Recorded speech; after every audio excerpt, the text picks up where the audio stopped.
Brian Hooper, when was the last time you hand built a lineup?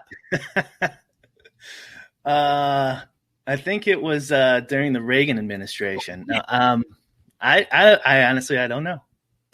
So even because so for people who don't know, my guest, Brian Hooper, aka bric75, I do a show with him every Wednesday night on his channel. It's called Lulz. We'll talk DFS strategy in there, although it's kind of become a gossip rag for DFS at this point, I'd say. Yeah, it definitely has. Come to think of it, though, I probably have like D-Gen built like a lineup at a bar or something with my brother, like when I was just out randomly. That's probably it. Otherwise, I use an optimizer. Yeah, so for people who aren't familiar with you, you've noticed Brick at the top of the standings. If you're familiar with the RotoGrinders rankings, he's in the top 10, has been living up there for years. Tell people just your general process, because as I think you've learned over the past few months, what you're doing is unique relative to the field of DFS players. Yeah, I guess. I mean, I don't know if that's completely decisive yet, but I think you're more right than I am. But yeah, I model out my own player projections and ownership, and then you go on top of that and try to use game theory to enter, a plus EV 150. I do use like Vegas numbers and stuff like that. So I'm not like going from bottom up, like the sports bettors do. So like that makes it a lot easier in my opinion.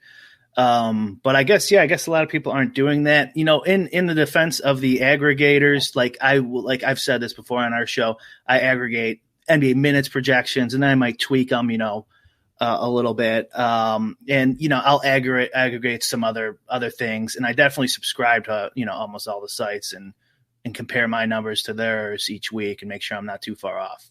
For sure. People in the chat are telling me my video quality, and I see it on the YouTube stream, is like very poor, which I mean, I'm sitting here looking at it in StreamYard and it seems fine. So I have no idea what's going on with my quality. I'll try to tweak that as we go along. But for now, you just get Brian in beautiful HD. Yeah. And that's all that matters here. You are messed up in StreamYard on my side too, I am? Yeah. That's so weird. I have no idea what's going on there. It just looks like it's, like the 1995 camcorder or something. Let me drop myself off the call real quick and. Okay. I'm the host. No, just for I let you host for a millisecond. Does it look any better now? Yeah. You're good. Okay. We fixed it. We did the old Nintendo controller, blow on it, turn it on and off. Okay. So and talk a little bit about, so what I thought might be a fun premise is thinking it through the lens of, I assume most people watching this show are either hand builders or people using other projections in optimizers. But for this show, since we focus on single entry, 3max, hand build nation, I wanted to get inside the mind of Brian Hooper. As a hypothetical, you wake up on a Sunday morning, all of your own databases, projections are all gone. And you have to go use other people's projections and build a lineup from your gut. With just the tools at your devices that aren't your own. Where do you start? Where do you even go with that? I would probably take the optimal from each site I subscribe to and then look at them and see which ones they spit out. And then I would probably just do one lineup. I would get rid of all my 150s. Unless that's part of this game where I have to keep them, then I might try to do something different. But then I would just do like one, or I guess the 3max I might do 3. And from there, it would be like the size of the GPP. Yeah. And the bigger the GPP, the more correlated I'd get and the further away from that optimal. Yeah. And maybe like a little more contrarian too. It depends. Yeah, because I think that's been a thing that I've noticed looking at these single entry tournaments and 3max across the higher stakes, let's say from like the SPY going on up, is that there's almost like these 3 different styles of play. Like you'll see in the really nosebleed stakes, like near just optimal cash game lineups. Then you'll see the ones that are like 1v1, 2v2 pivots on the optimal. Both of those two categories crushed last week. And then you have the third, which is more like the game stack, the heavy correlations, which didn't hit last week with all the individual plays going off.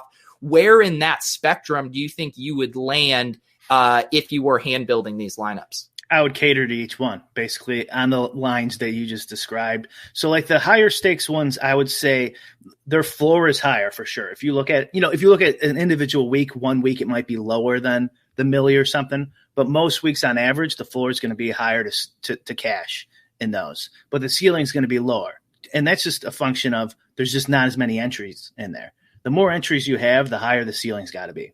Yeah. If you just go back and look through the database on RG, and you could see this for yourself. So I would like purposely try to get more correlated, contrarian in when there's hundreds of thousands of players compared to like 2,000 or whatever, like the SPY this week, where I don't think you need to be. And I also think there's also like the higher stakes has better players. So they're going to just have better plays. So the floor is going to be higher and harder all around in those games. It's not just that these guys are just playing the straight optimal. There's a little more to it than that. And the thing that the reason when I look at those optimals and the 2v2s even off of them, that's hard for me to wrap my head around is, like you said, it raises your floor. But in these, even in the SPY, you're still trying to get access to the top 5 spots for the majority of the prize pool. And when I look at those lineups, when you're matching the field with 5 to 6 plays, I just don't see realistic paths most weeks to cracking that top 5 with that kind of a build. Yeah, I mean, you're right though. I mean, we've talked about this before, but like it's getting more and more top heavy in a lot of all these GPPs, even the single entries. So I looked at the SPY for the show before we went live, and that's 100K to first, 40K to second. Isn't it normally like 100K, 50K? And sometimes they've even used to have in the past like 100K, 75K to second. Yeah, this week they're doing something a little weird because they have the double SPY this week, and I know they have the Mega Millionaire, and they just have a different theme to the week. But yeah, this one is interesting because I believe the SPY is generally 50,000 to first. I could be wrong on that, but yeah, they doubled the entry fee, but it's the size of generally the smaller SPY because they normally run the 5555, and now they got the 2222, which is normally the baby SPY, but this is now the big SPY. Baby SPY, big SPY, double SPY. I don't know. But you told me you have been deep in the sim lab running sims on this specific contest for us this week. Yeah, I did it. I didn't have a ton of time this morning, so it's pretty good. But like, so I tried to like simulate. It would take too long to do 2,200 lineups, so I did 1,500 lineups of reasonable lineups that you'd expect to see, and the exposures you'd expect to see in this GPP. And then I ran it back as in cash game form. So it's the same lineups, one in the SPY and one in the cash game. Does that make sense? Did I explain that right? Yes. And I think we should just for people who aren't familiar with the concept of simming, maybe give just like the simming for dummies explanation. Yeah, you're just trying to recreate what you think's going to occur in the game, and then sim it out with like a certain amount of standard deviations or different distributions for each player. So like Tyreek Hill is going to look a lot different than some like tight end that's probably only going to get 3 catches for 15 yards or something like that, where Tyreek Hill can go off. So the players all have different standard distributions, and then you simulate it a couple thousand times. It depends on how much time you have, and then you look at the outcomes compared to various factors. So it depends. So like for this one, I did the SPY, and then like a 1,500 man cash game where like half gets paid off.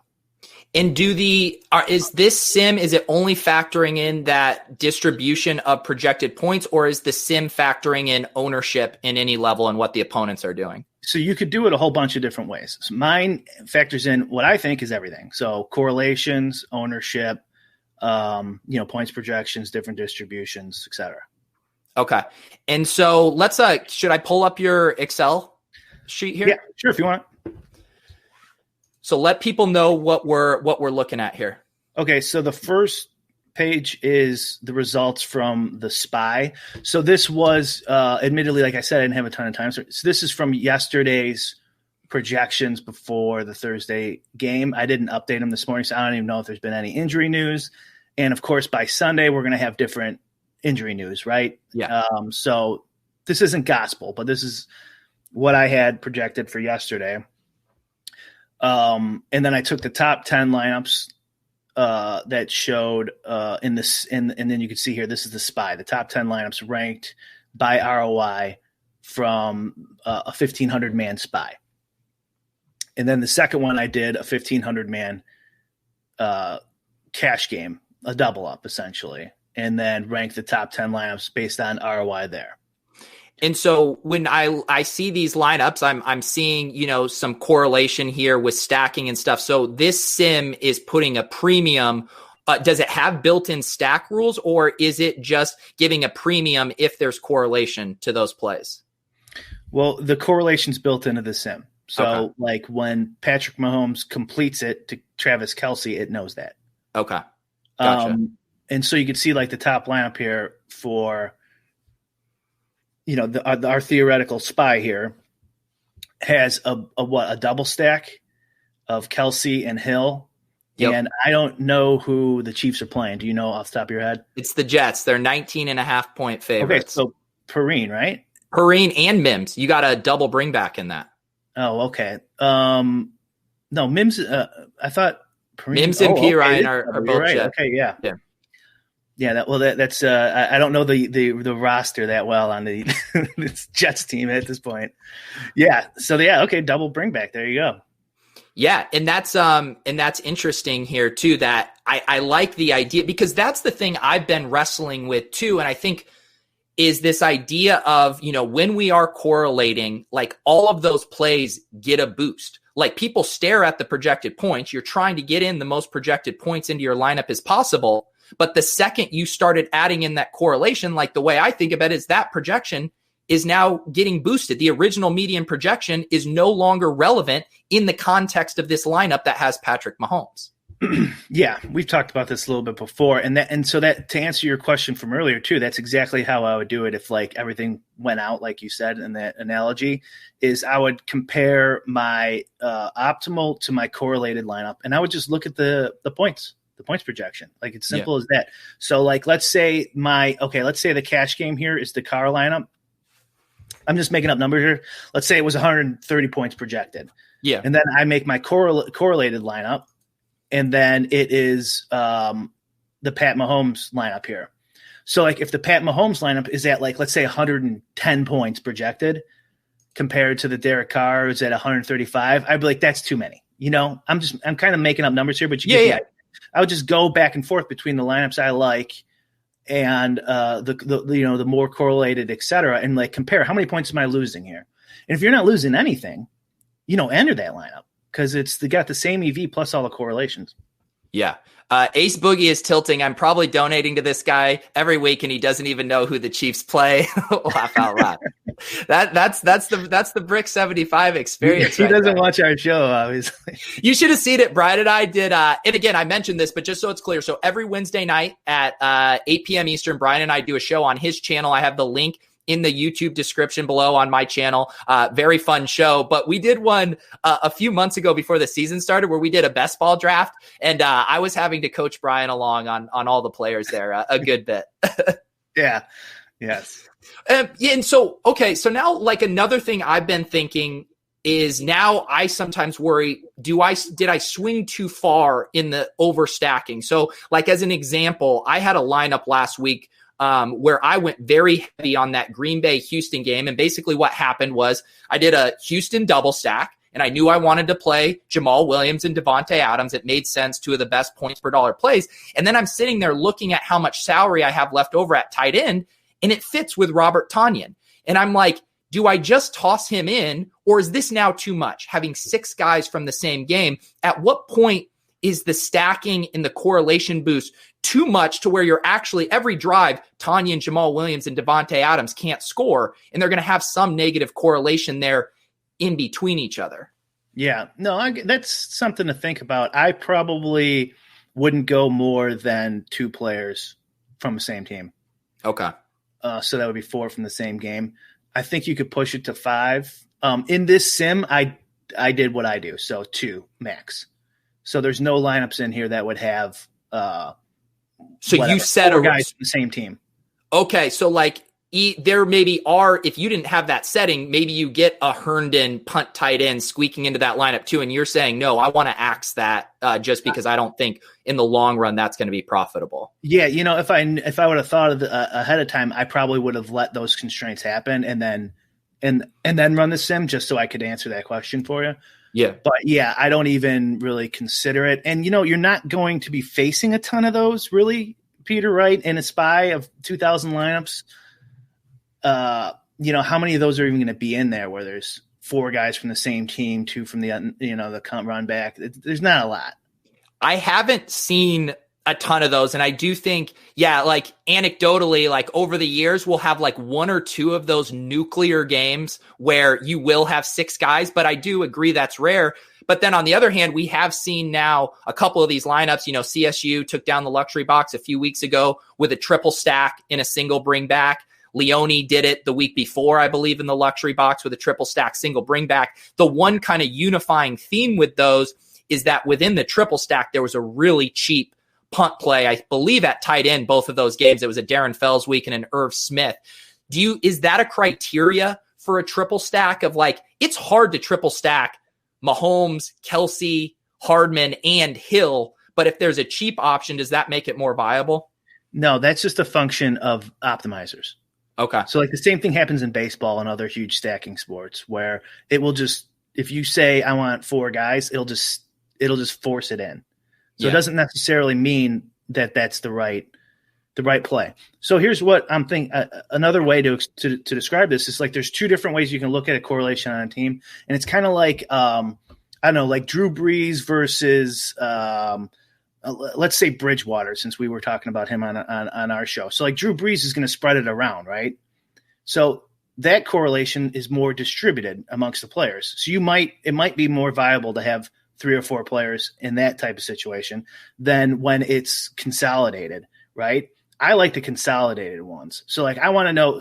So before Antonio Brown got signed, like the Bucks, where it's Godwin and Evans, and that's basically it. So like last year with Winston, for example, is better than this year. But so when they go off, those guys are really likely to go off. Whereas opposed to like, a Breeze type of guy, when he goes off, let's say he throws 5 and you want to gather all those 5, they might be distributed amongst multiple receivers. Right. So like, that's definitely a way to think about it, because if you just do a 3-man with 2 bringbacks, like if it's the Bucks from last year, you might be throwing away a guy there.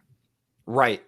And that's the thing that I think I've been wrestling with, of this idea of we do often have players like on the same team that are intuitively to me negative correlated. Every time Julio Jones is getting a catch or scoring, Calvin Ridley isn't. And yet if the game environment is good enough, or we see a top 10% outcome of that game, then that correlation or negative correlation gets overruled by the overall game environment. Yeah, that's true though. Most people don't talk about that. Where it's the same thing happens in basketball, right? If someone gets the bucket or the touchdown, your other guy didn't. So like it does matter. And like weeks like last week where you just have, 3 or 4 individual monster games, that's going to hurt this type of strategy. But like, I mean, all I could say is if you sim it out, if you do the math, like that will tell you, and it's going to be slate dependent too, but that will tell you specifically what to look at. But like this comparison here that I just did, like you could see with the cash game lineups. Did we lose your Excel? Did I bring it up? Yeah. Okay. Now we're good. So, okay, I'm going to embarrass myself again here. Okay, we got a Waller. We got Waller for sure. Who's the Raiders playing this week? They are playing the Browns. So you got the Kareem Hunt in there. I got Hunt too. Okay, so it's not too bad. And actually, I like this correlation in cash games more. The opponent running back QB, because then the Browns can get up and then Carr can just chuck it. at the end. But you could see it's a lot more concentrated with value players and a lot less stacky. Right. So if you're playing 1,500 or more players, I mean, look at this. So like you could see here, this is not as concentrated. You got, a plethora of QBs, almost a different one each time, except Mahomes is in there a decent amount. Yeah. And you could see like the distribution of players is kind of much more spread out.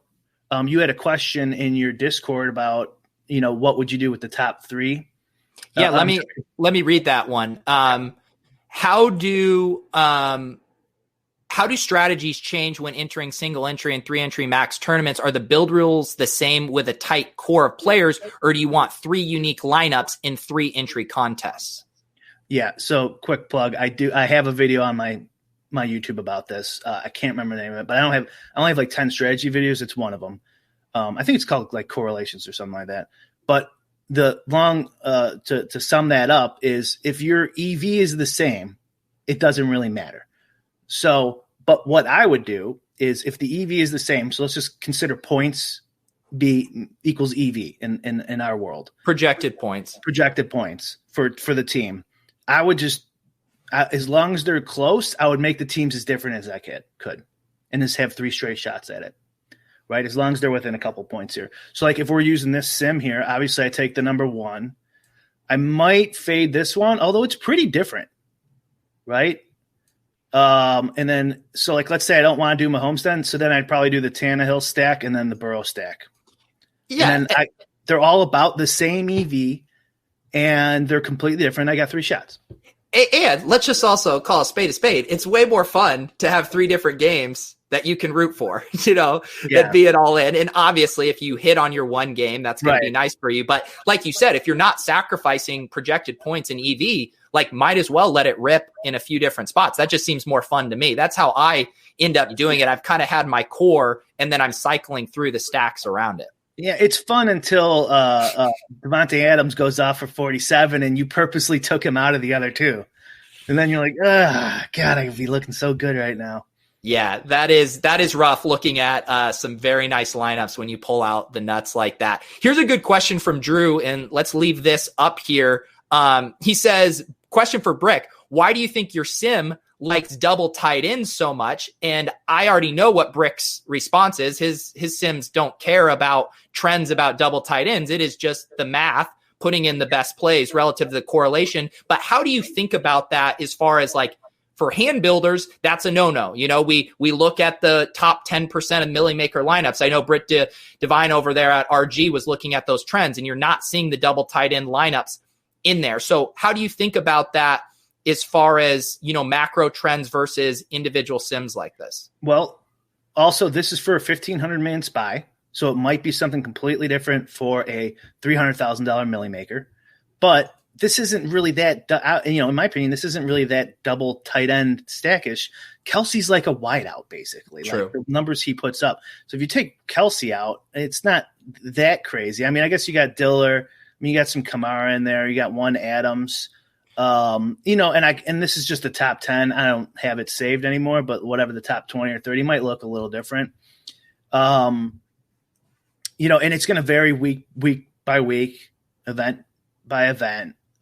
It's not just like some hard or fast rule where I'm like tight ends are bad. Like, I mean, how is, Kelsey's just a wide receiver, basically. He doesn't have exactly the upside of some of these other wide receivers, but some wide receivers don't have huge upsides too. Like you could say Jarvis Landry maybe is just like a slot receiver. He might not go off, although he clearly could, but, And that is the thing when you look at it, like you don't have a Jonnu Smith, Hunter Henry, or a Hunter Henry, Darren Waller. All of the double tight ends feature Travis Kelce.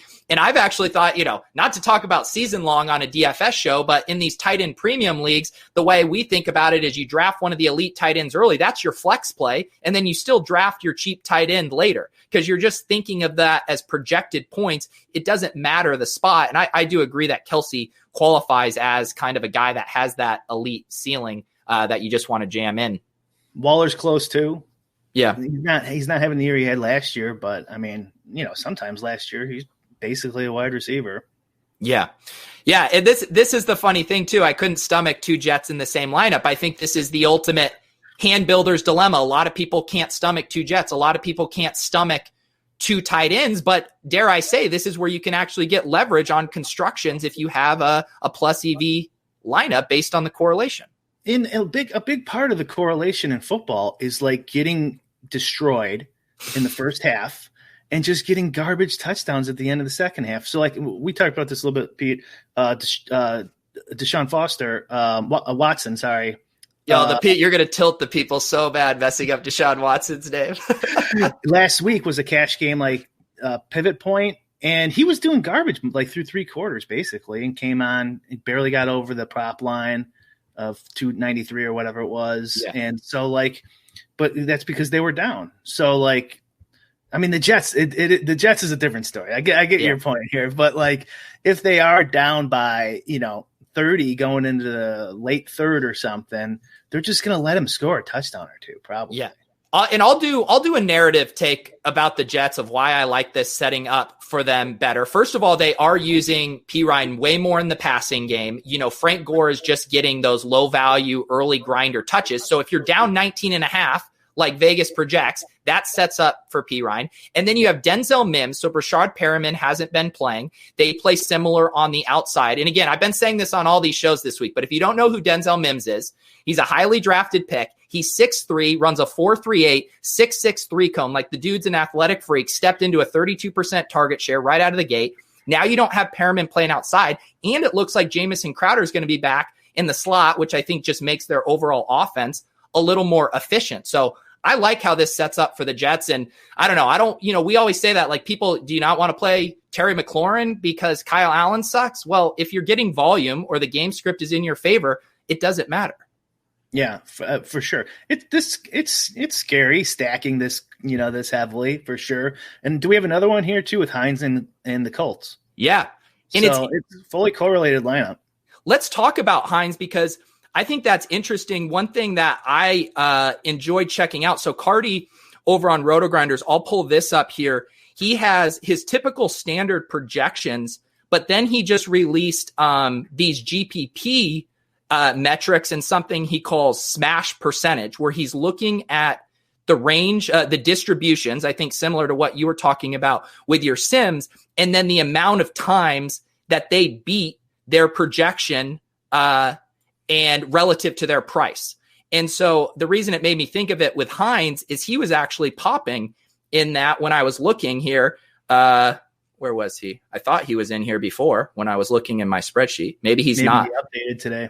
Yeah, maybe he updated. He's down here. He still has a 23.4% smash percentage here, if I get this sorted correctly. So that was a play that I don't think people would gravitate to normally if you're hand building. But when you look at his salary and the range where we have seen him catch a lot of balls, break off big plays, I kind of understand the thesis of that play.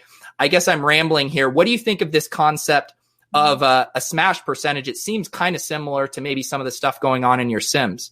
I saw he released that. I didn't look into it too closely, but it probably is, a good tool for hand builders where you can just get a quick, a quick rundown of guys who are performing well in his simulation. I don't know how he does a simulation. He probably isn't doing it on the like tournament level, like this one's for the spy, this one's for this. Right. So that would change things because, like we said, it depends on what you're entering, is what direction you want to go. Yeah. But like if you're hand building, I don't think it can hurt you, right? Yeah. Here's one for you. We got narratives, man. We got Le'Veon Bell going against his old team. The people are saying that Andy Reid's going to give Le'Veon Bell all of the carries to really stick it to Adam Gase. Have you put this input into your model for the week? I have not. I was just thinking about him though too. Actually, yeah, it's like what's going to happen there? That really does screw up that running back committee there in KC though, doesn't it? Yeah, and I actually think we had 2 very similar situations in the Tampa Bay backfield with Fournette now in the mix with Ronald Jones, and Le'Veon Bell in the mix with Clyde Edwards-Helaire. And especially with the KC situation, it was interesting last week because it was a blowout. It was Le'Veon Bell's first game. They had defense and special teams touchdowns. And I think people looking at just the data are having a hard time knowing what actually this backfield split is going to be. Like in your granular projections, like how do you handle fragile situations like that? Is there just guesswork with how much kind of volume you're projecting? Yeah, it is guesswork, and I could probably dial it in more than I have. So like for me, that would look like two different distributions. So like you would have a normal distribution that would like, it could look like a bell curve, right? Where the player is going to perform on this side a certain amount of time, and this side a certain amount of time, but generally get around what we expect them to. You could have like a real crazy distribution where it's like a double hump, where like this is an option where he barely plays. Hey, this is a family friendly show. Please don't say double hump on the show anymore. Sorry, keep going. Where there's these two distinct distributions for this player, and then run it and then see what happens and how it looks. If I was hand building, I'd probably just stay away, unless I was like you and just knee deep in this, and I have a real strong gut feeling on what's going to happen. Here, tell hand builders, because I think a lot of times what happens if you're hand building, say you only are playing a couple of lineups, it feels incredibly nerve-wracking to play a guy who you said maybe on those humps, the distributions there are pretty wide. And let's even say like our Marquise Browns, our Henry Ruggs, the guys who could get you 0 points or 30 points. Mm-hmm. What do you say to people about the reason why you can still and should be taking risks on those guys at low ownership, even if you feel uncomfortable, like this is my one lineup and it could be completely ruined by a 0 here? What's the psychological aspect here from an opto bro to a hand builder? I think it's more of a gambler to a non-gambler. Like if you gamble long enough, like stuff like that doesn't bother you as much as it did when you first start. So like I say in pretty much everything, gamble more. It's good. It's good for you. It is experience. It is true. Just getting a bunch of those slates under your belt, like whether you're jamming all the showdowns, Brian and I were playing League of Legends, MMA, PGA, DF. Like once you get those reps under, it's easier. And I think I mentioned this with Bales. Like you think of it like a poker tournament. You buy your chips or your entry and you get those chips. Those chips don't have an individual dollar value. Those are literally ammo to play a game. And now you need to use that ammo best possible. So you give DraftKings your $200 for the double spy. They give you these 9 slots in a salary. That's your ammo. Those are your tools to work with. You can't think of like, well, this play is worth this much. It's like, no, you just got to jam in the best possible lineup to help you win a tournament. Yeah, for sure. I mean, I wouldn't go insane in like, we've talked about this a bunch of times too before. It's like, don't just jam a bunch of 1%ers in there and think you're, doing something smart. And be mindful of how many entries are in the tournament you're entering. So the less the entry, the less crazy you got to get. Yeah, but that's also been tricky too, because let's talk about the Thunderdome. It's we have the Osimo challenge going on here with EM Dupe, and the interesting thing about it is you see Osimo took a line where he played a game stack versus a lot of these optimal lineups. So is there a counterpoint to that of, being more contrarian in smaller field stuff might actually make sense? If I had more time, I could have thrown that in there. That would have been a nice mix with a 20-man Thunderdome and see what it looks like with the same lineups in there. Well, maybe we follow up with this next week on Lulz. You guys can tune in for that. Maybe we'll do some Thunderdome sims and see what looks optimal from a construction standpoint, because I would love to see how the contest size affects those. My guess would be it's somewhere in between. And so, but what we can do, since if we'll do it next week, is we can do it with the actual lineups entered. So we'll put in EM Dupe's lineup, Alex's lineup, everyone's lineup in there, and we'll see what it looks like. Okay. Yeah. And I do think we just got to make sure that they drive to the state line and make sure that they get those lineups in there. You can't do a show with me and Brian and not have a little DFS drama spillover, right? Yeah, exactly. Oh, sorry. Matthias had asked this question and I missed it earlier. Where do you run your Sims? Is this secret sauce you're willing to give away? In my house? I don't understand the question. I think maybe where do you host your Sims? I don't host them anywhere. I do it on my computer. Okay. I'll put them on my website sometimes, like whatever I put some stuff up on there. Yeah. By the way, so Brian has a new site up, bric75.com. Give him your email address. You get access to free. How would you describe it? You have your prop bets up there where you're comparing your projections to various sportsbook lines. Yeah, it's just like whatever I have time to throw up on there. I'll put like PGA ownership sometimes, prop bets quite a bit because I keep betting them and I'm not banned. So I'm going to keep throwing them up there and it doesn't hurt me any. I just bet them and then I pop them up on my website. And I also have like, and my projections are on there too. So you can copy and paste for those props if you want them. And I also do have the actual odds from the sports books in Illinois anyways, downloaded on there. And so like if you want to make your own, price your own, or use the prop data for your own projections in DFS, it's all free. I know when we were doing we were talking PGA more together this offseason on Lulz, and you would look at the head-to-head lines of golfers and use some of the line movement and where the money was coming on to kind of, I don't know what the word is, maybe like change their projection for you too from like a DFS standpoint. Mm-hmm. Have you been taking in the factor of movement on NFL prop lines with your projections and Sims at all? No, not the same way with PGA. So like the books all copy other books, right? So there's like a market leader in sports betting. So that's like defined as the book that takes sharp action, doesn't limit anybody, and all the other books copy their lines, right? And so when they move, the whole market moves. And so those ones are pretty sharp, and especially sides and totals in the NFL, NBA, and a lot of the major sports. You're not going to beat them. They're dead on accurate. Use them if you can. But the props is a little different. Like the props, like there's like a company called Camby that does DraftKings props and Bet Rivers props. FanDuel has their own. And so you can find differences in the lines if you bet them early enough. And some are sharper than others. So you might want to use those, in DFS. They're better than just, whatever Yahoo's projections, right? They're people talk about how easy they are to beat. It's like, okay, let's see you beat them. I want to see all these people who think that they're so easy to beat. They're not that easy to beat.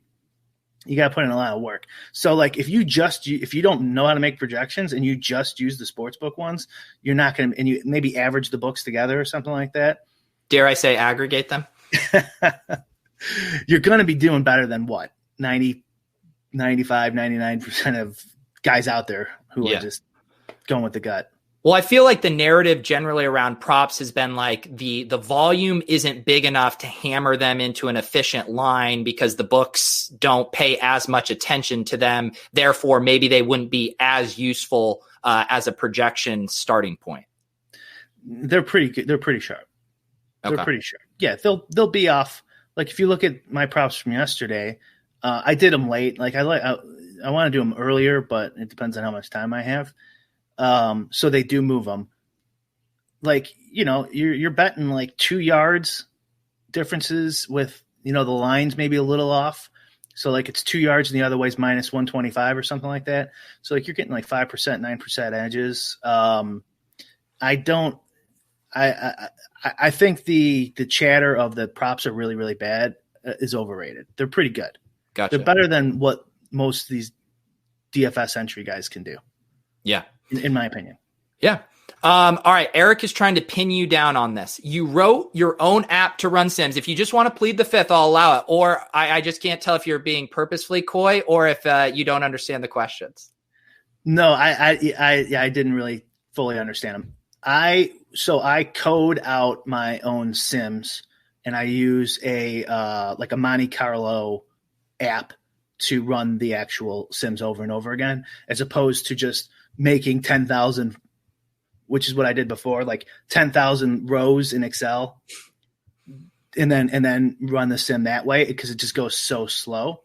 And if I get bogged down on something I'm building, I'll go pay somebody to write a macro for me, because it'll take them 15 minutes and it would take me 2 days. Do you post that on like a Craigslist listing, looking for someone to run a macro for me? I use Upwork. Okay. Yeah. There you go.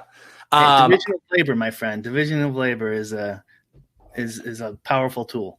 I was trying to make some kind of like misconnection Craigslist joke, but you're like, no, I actually do just crowdsource it on a thing like that. Yeah. I put out hey, $30 for this. Yeah. You get 100 people applying. There you go. Here's a question from Jason over here. I'm going to try to understand this. Do we put too much weight on the acronym RB, wide receiver, et cetera? Players, for example, like 2019, Christian McCaffrey at 10K, you're getting points as a receiver and a running back. Last year's Lamar, 8,900, you're getting rushing and quarterback play. Is this thinking wrong?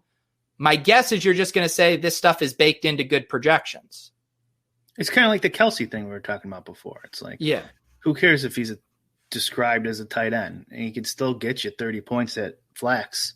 But it does matter, though. Positions do matter. Like let's because if there was no flex, for example, like then your running backs are only in competition with the other available running backs, right? And same thing with QB and wide receiver. And so it does matter that McCaffrey is a stud.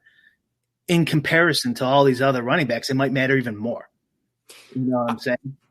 Yeah, that actually brings up another, like a common talking point you'll hear is, okay, there's a lot of opportunity cost at running back this week. That if you're going off the board with some guy who maybe has a lower floor, when there's 4 smash chalk plays, there's opportunity cost. How do you think about that concept as far as like you're still trying to get contrarian, but there's such good projected plays at the position? Yeah. So that is another way where actually the Cardi smash factor would probably be a really good solution to that one. So usually the easiest way to sim out isn't the way I'm doing it, right? It's just like you do all the running backs and it's like, oh, okay, this is the best running back in 10,000 sims. This is the second best running back. And then there's a percentage associated with that, which is I'm assuming what Cardi's doing. And I don't want to talk out of school because I didn't look into it that closely, but that would tell you quite a bit. So, like, let's say McCaffrey is like a 50% chance to be the best running back, and the next best guy is, let's say, 10%, something low. That's a huge difference compared to, let's say, McCaffrey's 40%, and then Le'Veon Bell this week's 35. Well, now we got a much bigger. Okay, yeah, so that's pretty close. But you might find weeks where it's not. We don't have a McCaffrey this year, right? So it's not going to look like we want. Like maybe Josh Jacobs at the end of last year was kind of going off too. Kamara, at times could be like that guy where there's just such a difference that you have to play him even in a 2,000 man spy event, right?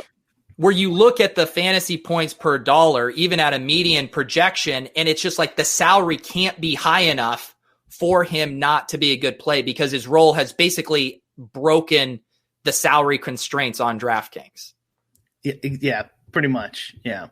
Yeah. So, yeah, I think that's an interesting question. Those are, mentioning. Go to tight end really quick, Pete. Yeah. Let's see what he's got for. I'll sort here again by smash. A little bit bigger of gap there. Yeah.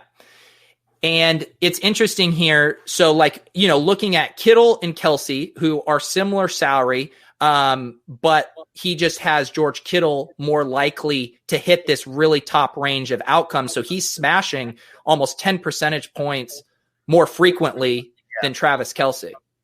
Yep, exactly. Yeah. Well, yeah, more like 7, but.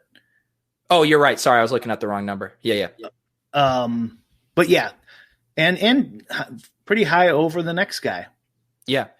Let me read it because someone in the chat is asking what smash reads. So I'll just read the definition here from the legend. The percentage chance the player smashes for his price tag. Smash is defined as 3x salary value plus 7 points for DraftKings, or 3x salary value plus 2 points for FanDuel. The raw point addition is to account for the fact that 3x value for a very cheap player may not truly be enough to win a GPP. Raw points matter too. Yeah, it's a ceiling. It's a ceiling. Yep. But it's an interesting way to look at this stuff too, and know, sometimes I think with those median projections, and we ask ourselves, does this guy have a ceiling to win me a GPP? Some of this stuff I think can help point you in the right direction with that. That's definitely a good place to look right there. All right, let's, I say we build a lineup. We've done a lot of good evergreen stuff. And like I say, I'll keep mentioning these again. So right now, Brian's, YouTube is primarily our Wednesday Lowell show. But if you go back in the archives, Brian has, 20 to 30 evergreen pieces of DFS strategy that I highly recommend. That he mentioned the stuff hitting on correlation. I know he talks about contest selection, even some bankroll management stuff. So lots of good stuff there. You guys can get lost in those videos. Check out his YouTube. The link is in the show notes on my channel. Brian, are you ready to hand build a lineup for the first time since the Reagan administration? Let's do it. Okay. I think after we talked about it and we were looking at the Sims, I got the ownership up here as well with the RotoGrinders Chrome extension. I'm thinking we build a Chiefs stack. I was just going to say, now with the Sims influencing us, is this still a hand building exercise? This is maybe are we like the Terminator? Are we going to become like part man, part machine? Let's do it. Let's take Mahomes then. In those Sims, were we getting Kelsey Hill primarily as that double stack, or were any other Chiefs guys making it in there? Kelsey Hill. That looks like that's it, unless I'm okay. Yeah. All right. So should we trust the Sims? We will marry our and it's actually funny, we're joking about this, but Bales has been writing about this in his newsletter, how one of his most recent things was about how the best stuff, you start with the data and then you use that data over time and getting familiar with it to develop an intuition that you can then use, where it's almost like a subconscious intuition where you have the framework backed by the data, but then you allow yourself to be flexible because you have so much experience viewing different situations. Yeah, that's how I played poker back in the day. Try to get like little heuristics from the game theory and just apply them live while I'm playing. Yeah, because like poker is a very good example. Like DFS, we have all week to think about it. You can rerun your Sims, all of this stuff. In poker, you might have 60 seconds until someone calls the clock on you. You got to make your decision. And in one phrase that you've said to me before, as we've talked, of this idea of like, it's hard to keep all the variables in your head. Yeah, for sure. I've talked with like my buddies about this too, IRL, and I'm like, I mean, there's no way you could keep all the correlation data, the injury data, the industry consensus, the Vegas movements, go down the list for, let's say 900 players on any given Sunday. Granted, probably 300 or 400 of those guys aren't eligible really for DFS, but there's just no way you could keep all that in your head. Yeah, it would be very hard to do, I think. Well, there's one man who can do it. Who is that? And we all know who he is. RBX88? RBX88. I was going to say EM too. Okay, yeah. All right, we kind of hit on this before. I disagree with this as a blanket statement, but I'll let you respond to Brad saying Kelsey and Hill are too expensive for both to pay off IMO. I think you play Hill or Kelsey. What would you say to that? I think there was a lineup in those top 10 Sims that's similar. So you could go either way. Yeah. It's like a lot of times, although they look completely different, they're very close in EV. Like even like down to your 100th lineup, maybe in 200th lineup, they're very close, even though they'll look very different. And like we like to we like to think that we know so much about this and what's going to happen. We love football. We know everything about it. When in reality, it's if you run the like simulations or just look at the history of DFS, you don't, and you can't control it. And they're a lot closer than you think. Yeah, and let's use as an example. So I think people are a little scarred in their head from the Jets game versus the Bills last week. I was someone who was rolling out the Josh Allen double stack with Diggs and Gabriel Davis, and Tyler Bass kicked 7 field goals. When in your distribution simulation curve, that happened in one of those simulations. Right. Tyler Bass kicked 6. Was it on the 1 percentile extreme? Yes, but that's what we're talking about here. So in this lineup, if we end up going with 2 Jets bringbacks because both the math and the correlations are pointing us in that direction, to win a tournament, we need the Jets to be far more in the game than the 19.5 spread would indicate, which is also in that range of outcomes. So the way to think about it is, sure, if the Chiefs blow them out, then yeah, maybe they won't need Tyreek and Kelsey to ball out all game. But what about in those simulations where the Jets keep pace? You're telling me Tyreek Hill and Travis Kelsey can't account for 75% of the Chiefs' production? I think they can. Yeah, I'm pretty sure they won one last year. Here's another way to think about this as well. Is okay, let's say our Tyler Bass lineup won in one of the sims. It took first. So it would assign 100K to that lineup, right? Well, over thousands of lineups, thousands of simulations, that might not be enough to keep it in the top 150 or top 3 or however many you're entering, top 20, or if it's single entry 1. So even though they'll win occasionally, that's where the sim comes in helpful, where it's like, okay, it will win occasionally when all else fails, but just not enough to make it worth your while over time. Yeah. Should we trigger people with a double Jets bring back and stay true to the sim, at least for this core game stack? Well, this is where I think we need your expertise here. The hand builder expertise. The hand builder, yeah. Do you want to take a look at the other? Yeah, let's take a look. I will say, I think we put in Mims for sure. And the question is going to be P. Ryan. At 3,200, his athleticism, the ownership's not going to get out of hand. Perriman's probably out. So I feel very good about Mims. But yeah, let's discuss the P. Ryan situation here. Yeah, so here's the 4 Mahomes stacks. Yeah. 3 of them have Kelsey and Hill. I guess we could get rid of this one too, huh? So look at this.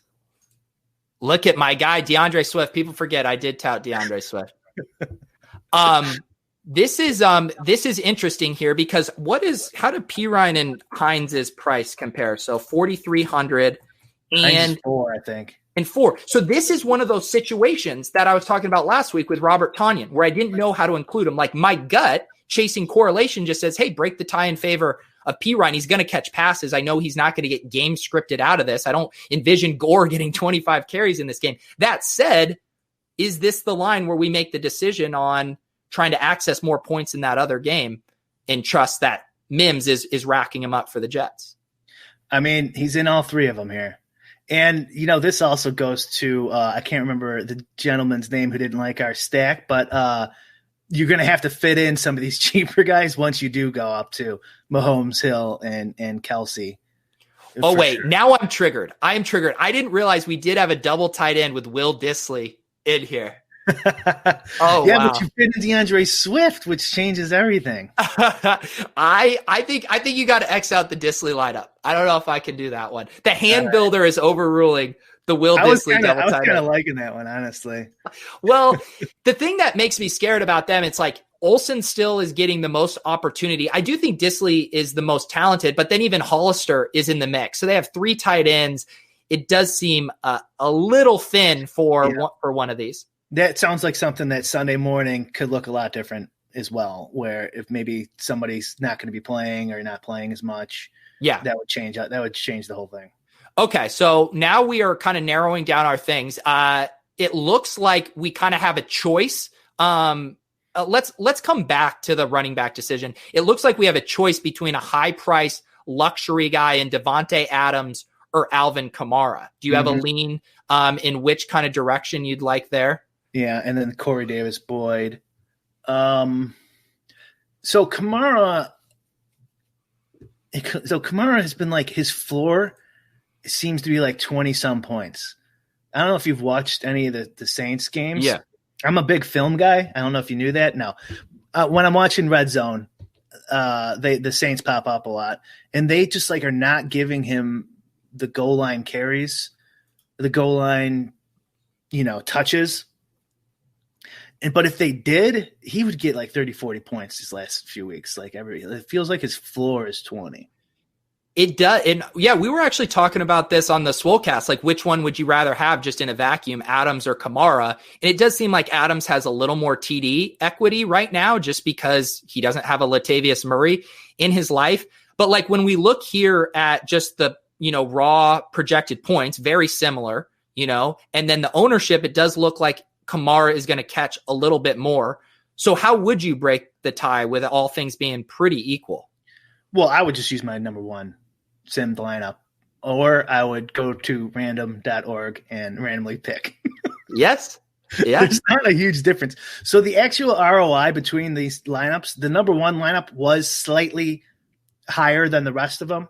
Like, maybe like a couple percentage points better, where the rest were pretty, pretty close together in the top 10. Yeah. So they doesn't really matter. So this specific run, though, it does look like that first lineup is significantly better in terms of ROI. But yeah, I swear to God, I'm not even kidding. I would just either enter the first one, or if I was contemplating it, I would randomly pick between the two with a coin flip.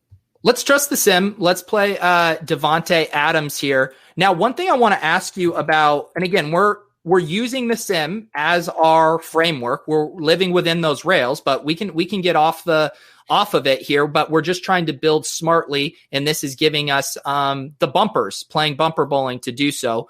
Now, one correlation I want to ask you about here is, so Nyheim Hines and the Colts, obviously people know about some RB DST correlation, but I think Jonathan Taylor intuitively would be the guy that would have that correlation, is more the guy that's going to salt the clock when they're up. Do you think the sim is boosting Hines because of the Colts or vice versa? That's possible. That's definitely possible. I do need to probably look into that. So yeah, you can consider that. Okay. Yeah. So that's maybe a thing where we don't necessarily have to have the Colts D there. Now, Corey Davis here, that's a little bit of a tough pill for me to swallow. I know he came back and had a decent amount of targets, but he just, he hasn't been super efficient, and I do worry about that play, but it's also the kind of play that the more I think about is maybe a play I should be willing to make. It sums it up for me exactly. I didn't want to cut you off before, but I was like, God, I don't like Corey Davis. But it's much better to think of these guys as numbers and not human beings. And then you just get rid of all this stuff because, if Corey Davis has burned you too many times, it doesn't matter. Let me put a caveat to that. Yeah. Unless you are thinking about writing them on Twitter, in which case they are very much human beings. But if you can keep this to yourself and just, play the game on DraftKings and in your spreadsheets, then yes, you should be thinking of these guys like purely numbers. DFS related of making lineups. That's all I'm talking about. Yeah, please don't call Michael Thomas Slant Boy on Twitter. No, just never. Stay out of his mentions here. So let me just pull up. I wanted to see what I had on Corey Davis here from, 5,100. Looks like he is projecting for 10.57 points. They are playing Cincinnati here. I wonder if we could do, it doesn't seem like Mixon is going to play. I wonder if we would have enough salary to do like a Corey Davis with Gio Bernard kind of mini correlation. You want to bring down my spreadsheet so I can look at the. Yeah, my bad. I'm just seeing how much salary this would lead us with. I think we can eat a little Geo. So that would leave us 2,850 if we punt D. Yeah, so Miami was the punt D in the second sim lineup. They're down there. I don't think we're going to be able to fit that. No, that's why the 4,000 guys were getting shoved in there. Yeah. You know what I think we'd have to do is downgrade from Adams. It's to make that work. So let's see what that looks like.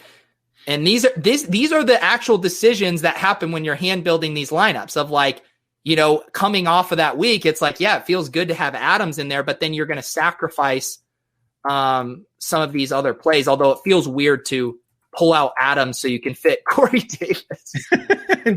Even Gio Bernard. Is he locked in, Bernard, again this week for the same workload? The chat just said Mixon did officially get ruled out, so he's going to be their lead back. And I mean, he didn't do a ton rushing, but has a really nice, 5 targets for 59 yards and that TD through the air and 13 carries, kind of like a Kamara light workload. Okay. Sweet stash. So we have 6K now if we do force in Corey Davis.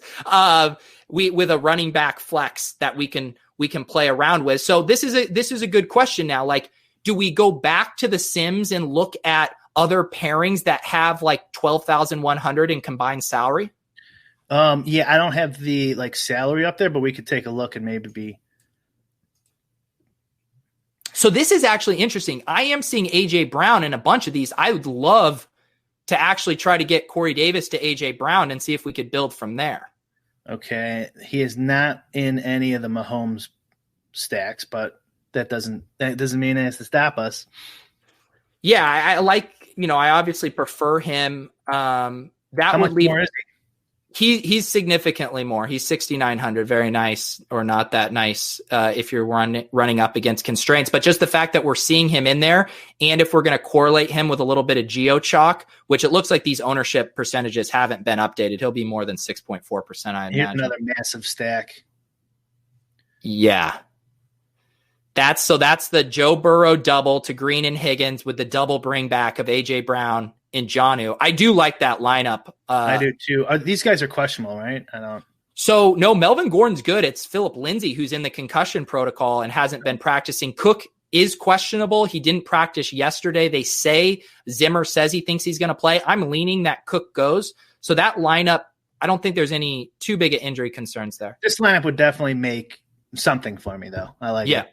Here we go. Yeah, I built that exact Burrow line last night with a different defense. Hand builders unite. I didn't do it with a hand builder. You're better than me, buddy. Yeah, Andrew. I think you're part machine, dude. If you're landing on these. So let's just for fun, let's finish this out. You guys can see the type of lineups, but I do think in general this is a good way to think about it. Where maybe you don't have access to the Sims like Brian, but you can look at optimal lineups and you can get ideas for the kind of plays that are really good plays that you might want to fit in. And they're not necessarily always going to be in the top 5 lineups, but just scrolling through, you can get ideas like this. I see you have Gaskins up. I like that idea. These are the cash ones.